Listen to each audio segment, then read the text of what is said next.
What up, TCK Potters? Welcome back to the program. I'm your host, Sky Guasco. This is another episode of the Candlestick Kids Fantasy Football Podcast, aka TCK Pod. Very excited today. We have a special guest, my man Laquan Jones, aka Real Deal Fantasy. He and I have been trying to link for quite a while, and we finally were able to dial it in. And of course, if you followed Laquan, which you should be on Twitter and YouTube and everywhere else, you know that he's a big-time Rams fan outside of fantasy football. Of course, for this series, we're trying to bring in actual NFL fans who are also fantasy analysts to rep their team. Because so often in fantasy, you guys know that I deflect 49ers knowledge and things quite often, always deflecting to I'm a Niner fan, but I'm a fantasy analyst, yada, yada.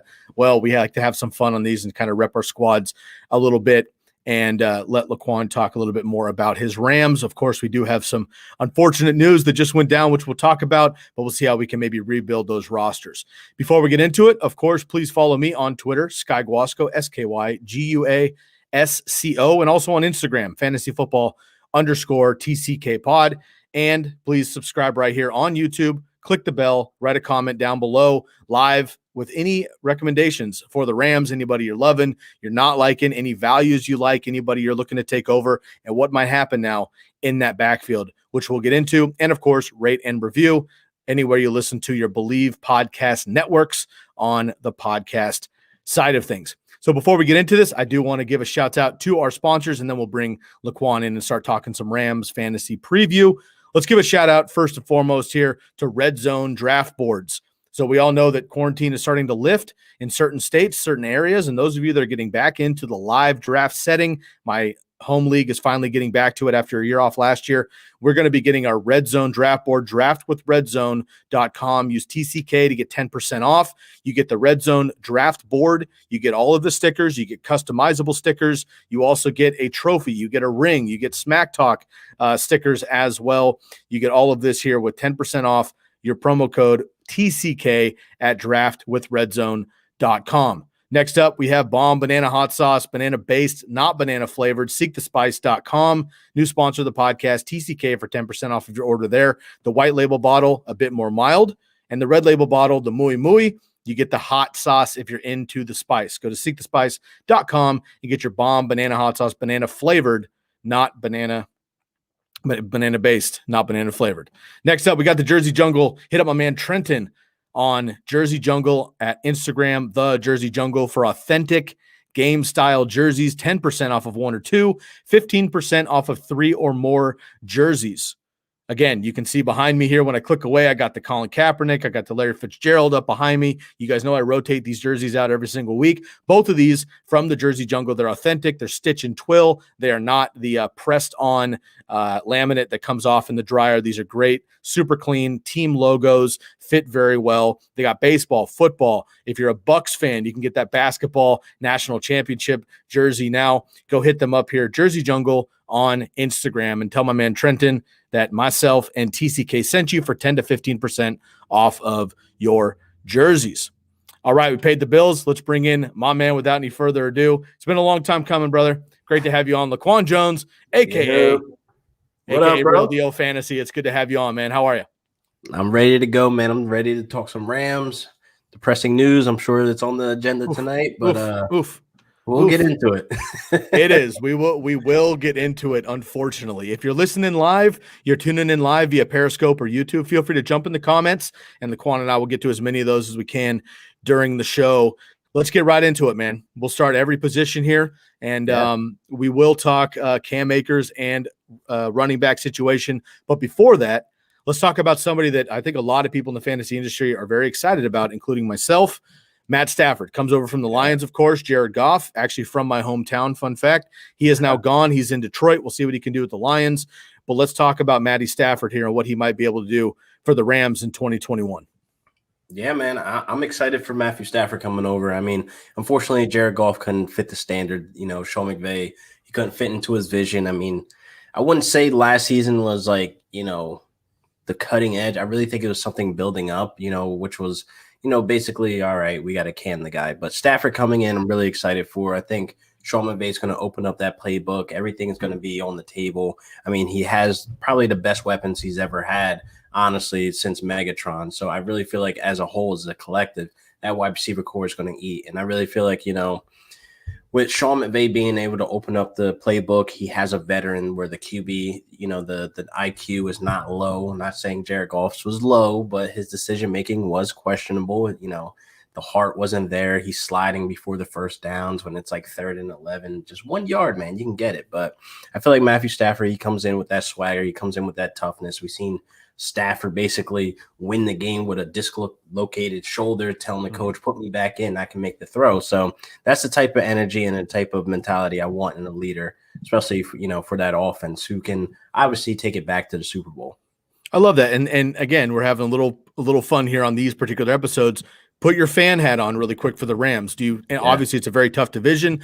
My Niners hopefully get healthy and bounce back. You can never count out the Seahawks and the Cardinals. Look, I think the Cardinals are number 4 in that division, but not by much. And any given week, the Cardinals can knock off one of these teams. And if anybody gets hurt or falls off, the Cardinals are ascending for sure. Do you think Matt, Jared Goff did get the Ram or helped get the Ram to a Super Bowl. Do you think Matt Stafford could potentially do the same thing in a very, very tough division this year? I want to be optimistic. I want to be real too, but honestly, year one, I want to say yes. Like he has the tools, he has the mechanics, but I don't necessarily think, it's, bust or Super Bowl. So I really feel like, we have 2 years with him realistically with contract and with his age, not saying he's old. He's the same age as Russell Wilson. So I really feel like, Matthew Stafford can come in, take us back to the bowl. But with that division, how it is, they're only getting better year by year. We always had the toughest division. I'll honestly say the NFC West has been the toughest division probably since like 2010. Like there's just been, Solid. Year after year of just defenses getting better, the quarterback position getting upgraded. Like the Cardinals have been sneakily, the fourth, I would say fourth in division, but like they can, like you said, knock off any one of our teams that can keep us from ascending to the playoffs. So I really feel like, we have probably the best defense, and Matthew Stafford coming in, he definitely can utilize that. You don't have to really put the team on his back. He has weapons. He has a defense that can give him rest, give the offense some rest. And I'm really excited for Stafford to come in and ball out. If everybody stays healthy, obviously it's a big caveat in this division, especially. But if it happens, I really do think there's a realistic chance every single one of these teams could win 10 games or more. Oh yeah, and you have the Cardinals won 10 games. They went 10-6, and they didn't make the playoffs. That was probably the craziest thing we ever saw. And it's like they won 10 games and they didn't make the playoffs. That's rough.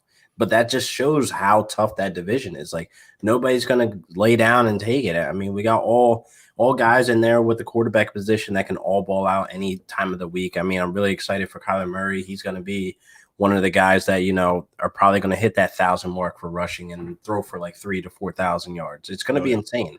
And I think Jimmy G is going to be able to groom Trey Lance. I really feel like that quarterback position is slowly improving, but I wouldn't sleep on them as a whole, as an entire team. Yep, I agree. One note here on Matt Stafford, and we'll move on to the running backs. 51%, so just over half. 51% of Matt Stafford's wins as a Lion throughout his career required a game-winning drive. Most notably, Week 7 last year at Atlanta with the Falcons, a 75-yard drive to go with 1:04, throws a touchdown with no time left there, and threw an 11-yard strike to Hawkinson with 2 seconds left, and they win the game. And I think something that pops around a lot, like NFL Films has a clip with him playing the Browns a few years ago, and you mentioned it, playing injured. Yeah. He basically broke his ribs essentially on a hit and you can hear him wince and scream, and the trainers come out and he's like, get off me. And the clock's running and he runs down and he makes that touchdown there against the Browns. So he's a tough guy. I know that he's kind of come up short a little bit on a few of his first downs but look, man, the dude's got broken ribs. He's played injured with his back, his leg and so sometimes you're just a little bit gun shy, and hopefully with that offensive line improving, a great defense, his best weapons ever, aside from obviously Calvin Johnson being one of his guys, but his best core weapons ever, and his best run game, even without Cam Akers, might be his best run game ever that he's had there in Detroit. So Matt Stafford is one of my, I wouldn't even call him a sleeper, but he's one of those mid to late round quarterbacks that if I miss on the big guys, I'm very comfortable him as my starter there. For sure. All right, let's move into the running backs. Now, unfortunately, just the time of recording here, we had some bummer news come across the waiver here. Cam Akers, torn Achilles, out for the season this year. We're not a hyperbole podcast. I'm not a hot take podcast. I don't want to get into a bunch of future stuff and predict what's going to happen a year from now. However, unfortunately, again, this is more of a fan hat for you, Laquan. Yep. Unfortunately, big time running backs in the NFL standards and fantasy, namely Arian Foster is one of them that I'm thinking of. Achilles are very, very difficult to come back from and get that boost, right? Marlon Mack is now not really in the way, in my opinion. He might get touches, but he's not going to have the explosion he had. Jonathan Taylor's the guy, in my opinion, because of the Achilles. So ACLs are one thing. We've seen a lot of running backs come back for ACLs these days. Achilles, though, is unfortunately just really going to set him back. So, again, let's start with the fantasy side. Reactions to Cam Akers, obviously a disappointment. How do you feel about Darrell Henderson now? How do you feel about these other running backs? Is there somebody in that running back core that might, split work, or do you think Henderson's the dog? And there's a lot of free agent running backs out there. Do you think anybody's going to come in? Who would you like to see? Who do you not want to see come in? Let's talk fantasy first, and then I'll get your fan perspective on Cam Akers. Yeah, for fantasy, I feel like, expectation is what really matters in all formats, any player, any position that we're talking about. Real expectation. So right now we're seeing Henderson ADP just skyrockets, probably like the 4th round, the highest. So I still think that's too high, because I really think the Rams aren't going to lean on him to have, 15 to 20 touches a game. He's not going to be like the complete, sole running back touching the ball. So I definitely think, guys like Xavier Jones could possibly get involved in that pass catching role. So I definitely think they're going to split the load. They're going to probably run a running back committee. You might even see, Jake Funk on the field, once or twice a game. So I really feel like, the running backs, they're going to be leaned on, but not too much. I think this just means that, the Rams are going to throw the ball more. Stafford's probably going to throw the ball 30 to 35 times. That's realistically. When Cam Akers was healthy, that might have been ballpark 25 to 30 times. You know what I mean? He really wouldn't have to go out there and ball out like that. But from a fantasy standpoint, I don't want people to go out there, rush and go get, Darrell Henderson because Cam Akers is out, because they could possibly bring a guy in. I mean, there's guys out there that are right now still available, like, Le'Veon Bell, Adrian Peterson. I know people are saying Gurley, but I don't really think Gurley is going to have a reunion with the Rams, being that on his way out, it was kind of like messy. Kind of messy. Really not really like a good look. So he's probably not coming back to LA, but veteran guys that I can see coming in are probably like Adrian Peterson or Le'Veon Bell. They bring in a nice little, be able to take a chunk of that workload that Darrell Henderson can have, because Darrell Henderson's honestly not the healthiest guy either. I mean, he was banged up last season as well with the minimum role that he had split between Malcolm Brown and Cam Akers. So we've seen that happen. So I don't think Henderson will be leaned on as the total guy, but there's not much guys out there that I wouldn't want to come in as a free agent. I mean, anybody that comes in, I will be appreciative so they can help. But fantasy standpoint, I can't see me grabbing, Darrell Henderson or Xavier Jones or anybody that they honestly bring in, because you got guys like Deion Lewis and Duke Johnson that are out there that are still available that could be the pass catching back, change of pace, or whatever the case may be. But as a fantasy standpoint, I would stay away from the Rams backfield completely. So in redraft, I agree with you. In dynasty, two different questions. What are you doing with Cam Akers? Mm-hmm. And like it or not, the hype on Darrell Henderson is fire right now. What are you doing in dynasty if you have either one of them, or don't? Dynasty. Are you looking to acquire maybe Cam Akers for future or something on the cheap? Like what is your move with both in dynasty?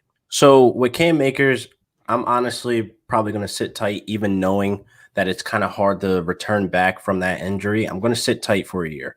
I'm going to sit tight for the simple fact that how early it happened in this season. So it happened in July. He has time to recuperate. He can, go to rehab. Maybe some new technology will pop out in the middle of the year where it like speeds up the healing process. I don't know, but I'm going to sit tight. Now for Henderson, for dynasty, he's not the long-term. So obviously you're going to be overpaying right now. You're going to be paying arm and a leg, a first rounder, second rounder. That's still too expensive for Henderson. He's good. He's a good serviceable running back. I don't want to sit here and bash him as if he's terrible. He's a good running back. I just think he lacks the vision that Akers had. He lacks the ability to break tackles, to bounce off, but I really feel like, Akers was that guy. So he's no Akers if we're going to really like try to compare. So I feel like the Rams made a statement when they went and trade up to go get Akers as a second round, as they're basically their first pick that they only had. And the investment on Darrell Henderson was less. It was the third round. So you kind of look back-to-back years like they weren't comfortable with Henderson, regardless if Gurley was gone or not. So I really feel like, in dynasty standpoints, I would hold tight on Akers for 1 year, and I wouldn't go out there buying Henderson. If anything, I'm selling Henderson so I can be that guy to get the arm and leg for him. You know what I mean? Yep. And I 100% agree on all those fronts. A couple positives for Darrell Henderson, depending, again, this whole conversation might be moot if they bring somebody in the next day or two. A couple different things. Cam Akers did get the work, obviously, last year when Henderson went down.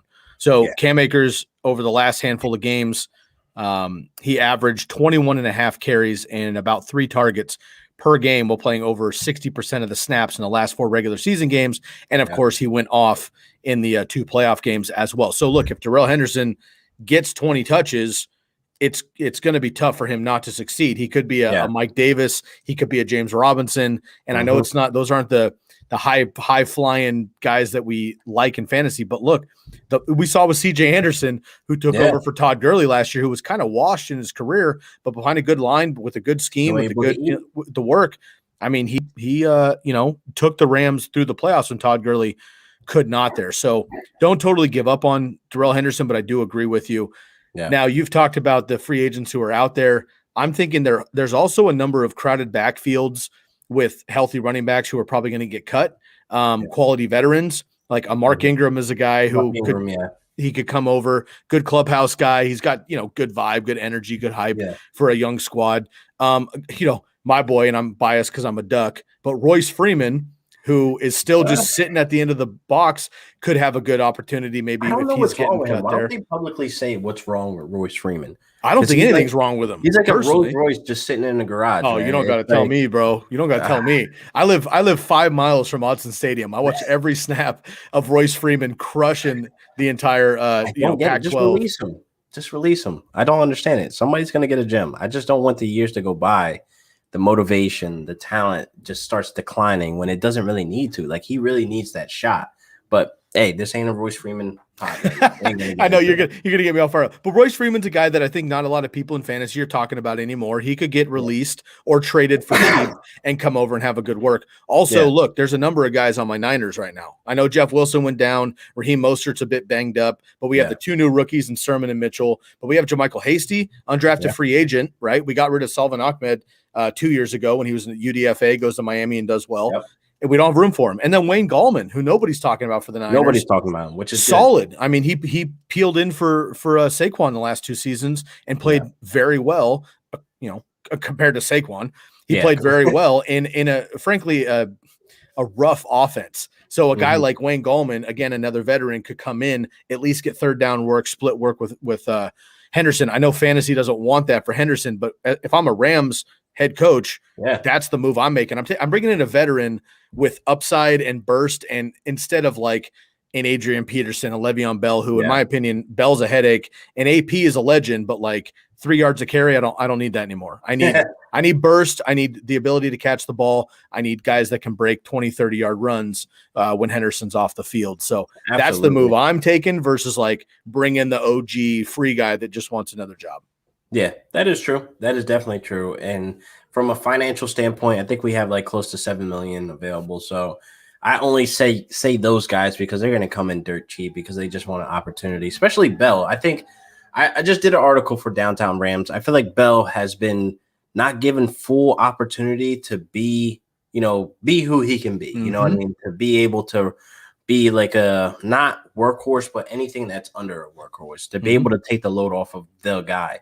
But you think about it, the Jets were a terrible offense under Adam Gates, and then he goes to the Chiefs. They're a pass-heavy offense. They have an investment. They have a first-round investment with CEH. So it's like, not really giving Bell the opportunity to be able to showcase what he's still able to do, because I just saw lack of motivation all the whole entire time he was with the Jets. He didn't want to be there. And when your boss doesn't want you there, it kind of just bothers you week to week of wanting to go out there and win when the coach sucks. So I think, this will be like a refresher kind of like, maybe he gets the Adam Gates curse that we seen with Tannehill, that we seen with Kenyon Drake, etc. So maybe we can get something out of that. But I honestly think if they do bring in a guy, just bring somebody in that's going to be able to work, like be able to do something. You know what I mean?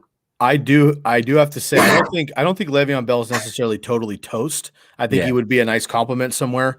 But I have to say, man, ripping on a guy, even though he pulled it back and denied it, and I didn't mean that, and all this other shit that everybody always says when they get caught doing something dumb.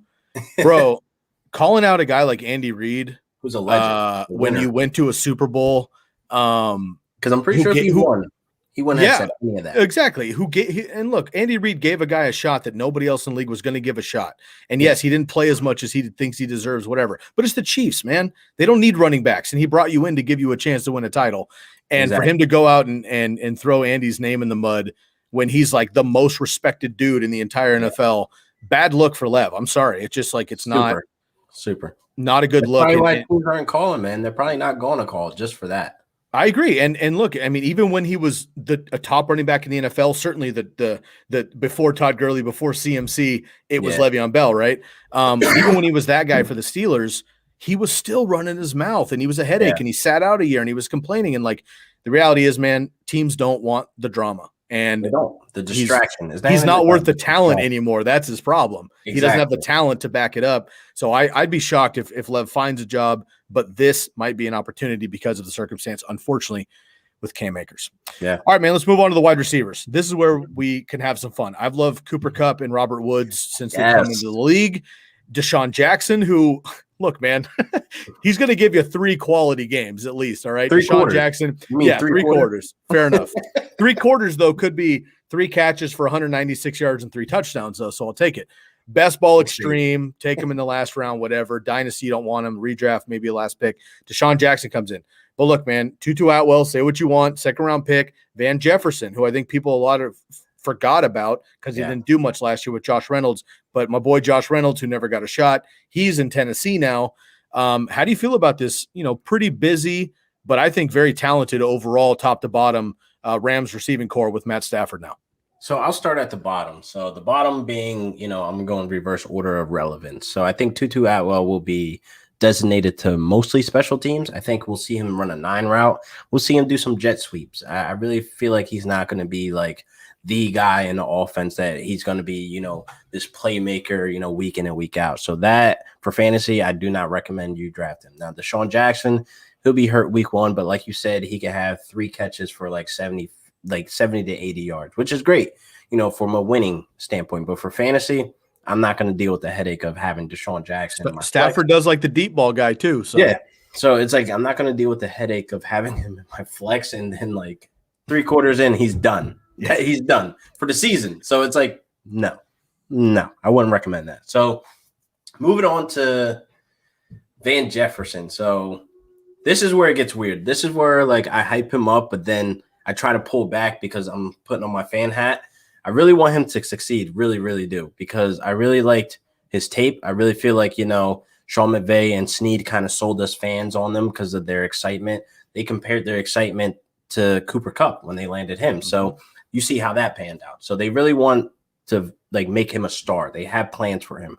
And I really feel like the back end of the season, like week 10 and on, we saw a snap opportunity increase because I think they already knew Josh Reynolds was kind of underdeveloped in some areas because he had his opportunity to step up when Brandon Cooks went down. He had his opportunity to step up when Cooper Kupp went down, and we didn't really get much pop out of him. So I really feel like with that wide receiver 3 role, they can easily see 100 targets. They can easily, bring in about, 60 to 70 catches, but it's a matter of talent. So with Van Jefferson, I think he has the separation. He has a great catch radius. He's a guy that's going to get the ball at the top point and he has soft hands. Like everything I saw from him last season, the little flashes just makes me hopeful for this season with a serviceable, a good quarterback that can get him the ball. So I really feel like, he can easily be, the Golden Tate to Stafford, what we saw over there in the Lions. So I definitely want him to succeed. But if I'm going to be realistic for fantasy, you might want to pump the brakes. You want to be patient with him. You just have to I don't want to say he's a rookie, but you have to be patient with the young guys. You just have to, kind of see them get groomed and worked into the offense. And it's honestly hopeful when the head coach is saying week after week, Van Jefferson. You want them to keep them on your mind. So I definitely think he's going to be good. So moving on to Cooper Kupp, I really feel like for fantasy, he has top 10 ability. And it's going to be based off of the touchdowns. It's not going to just be over receptions, the volume. He's going to be a touchdown junkie. I mean, we saw him finish wide receiver 5 because he had all those touchdowns. Him and Galladay, I think it was, tied up for like 12, I think.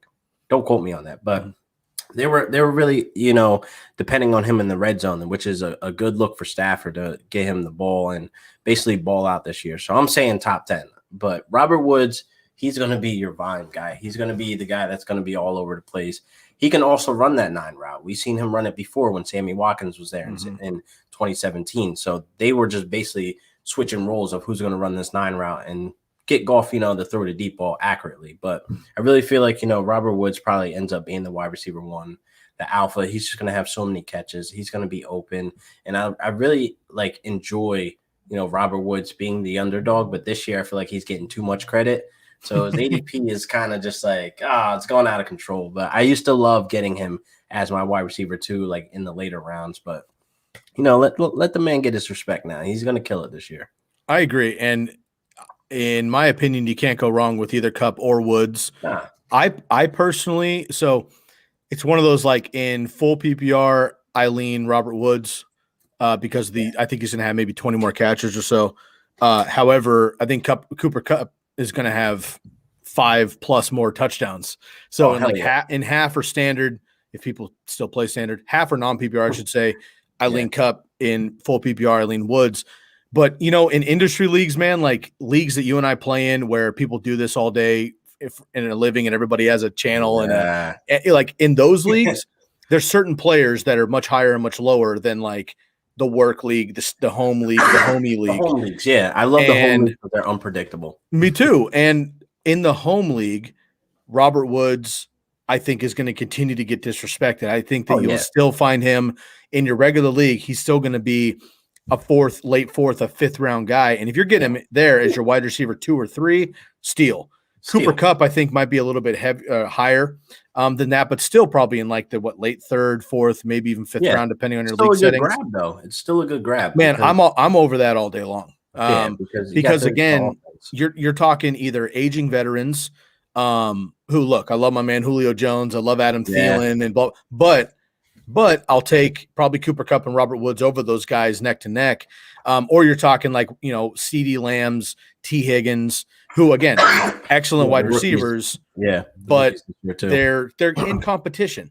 And Robert Woods and Cooper Kupp are obviously in their own competition with each other on the team, but I think they're both going to be able to get theirs. And Matt Stafford throws the deep ball significantly better, about 30% more accurate than Jared Goff does. And you saw in 2017, the Rams wanted to air it out, and it got them all the way to the Super Bowl behind Gurley. Yeah. But without Cam Akers now, they might turn to more of a pass game, which they might have anyway with Matt Stafford coming over. I think they were always like that. They just wanted to get the running game, involved as well. Especially you got Todd Gurley. You got to run the balls. You know what I mean? So the thing is about Todd Gurley, before he was broken, he was seeing a ton of targets per game. Ridiculous. It was 5 to 6 targets, 6 to 7 targets. He was seeing a bunch of targets out of the backfield. That screen, he's taking it to the house every single time. Yeah. Roger Southfield, the old lineman that's in Tennessee right now, he was talking about Gurley in that Seattle game. He was just like, the man is just electric. He makes my job 10 times easier. And when you have a guy like that, you're going to run the ball you're going to just put the ball in his hands at all costs. So I feel like now we lose Akers. We're not really dependent on Henderson. We're going to be a pass-heavy offense. And Cooper Kupp, guys like, Van Jefferson, maybe, Deshaun Jackson, they're going to be able to get involved and be able to, showcase their real talent and be able to have the volume to be fantasy relevant. So we shall see. I like that. Well, last position here. I want to just talk about the tight ends quickly, see if you have any thoughts on the tight end position. I bring this up because I've been a Gerald Everett guy for 4 years. I just think the talent was always there. He had opportunities, but he was always hurt. the whole mantra of like he was Sean McVay's first draft pick and all that stuff. Yep. He just couldn't get it. And then Tyler Higbee was the number 1 tight end over the last 5 games in 2019. I wouldn't say he wasn't a bust last year, but he didn't return what you thought you were getting with him. Both of them kind of ate each other, but now Gerald Everett's in Seattle, which, spoiler alert, one of my favorite deep shot tight ends in Seattle with Russell Wilson. But now Tyler Higbee is the guy, presumably, in Los Angeles. My co-host Bobby Lamarco likes Tyler Higbee a lot in the later rounds with the upside to see what he can do. As a Rams fan / analyst, are you believing in Tyler Higbee or anybody else there in that tight end position with Matt Stafford now with the Rams?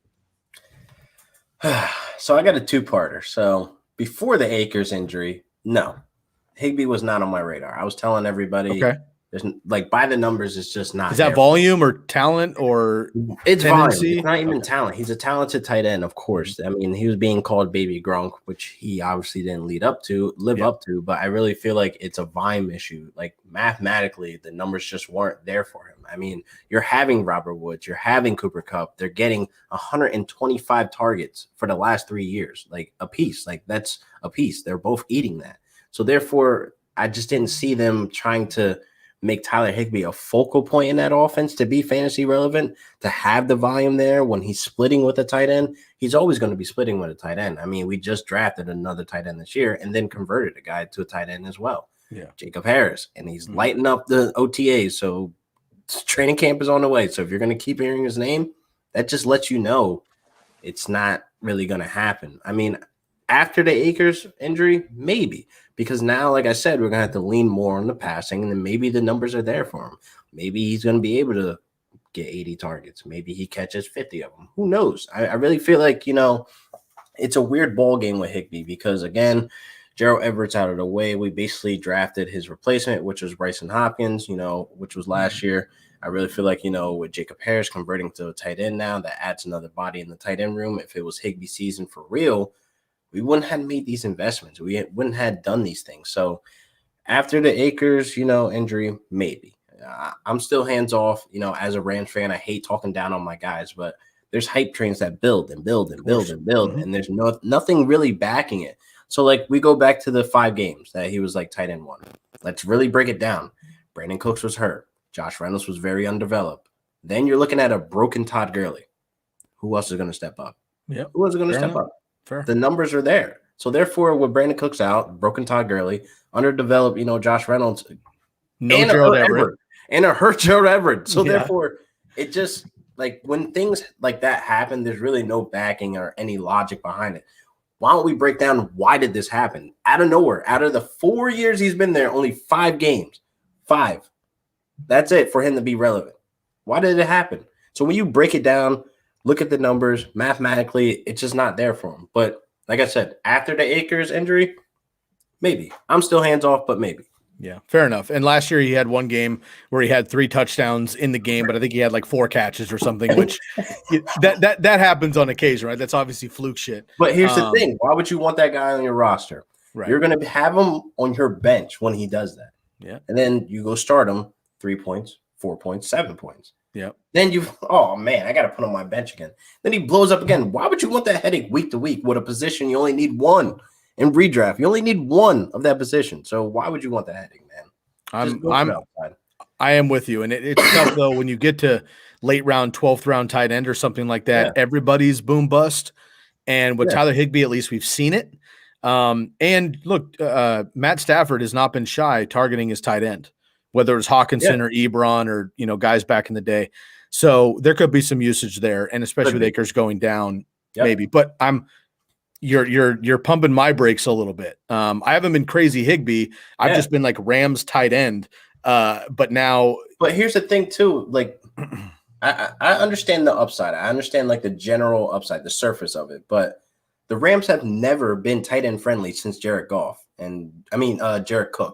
So it's like, I don't know where this like relevancy for a Rams tight end has been, let's hype him up to be this, because if you think about it, Sean McVay came over as a tight ends coach, but he's an offensive guru. He has this vision, and we never seen him cater to the tight ends for the last 4 years. So I'm not understanding how this equates to him being a thing. You know what I mean? It's not a tight end friendly. If you're going to wait for a tight end like 2 years ago, Jack Doyle, or even last year, Jack Doyle was a guy that was going in those later rounds. The Colts always have been tight end friendly.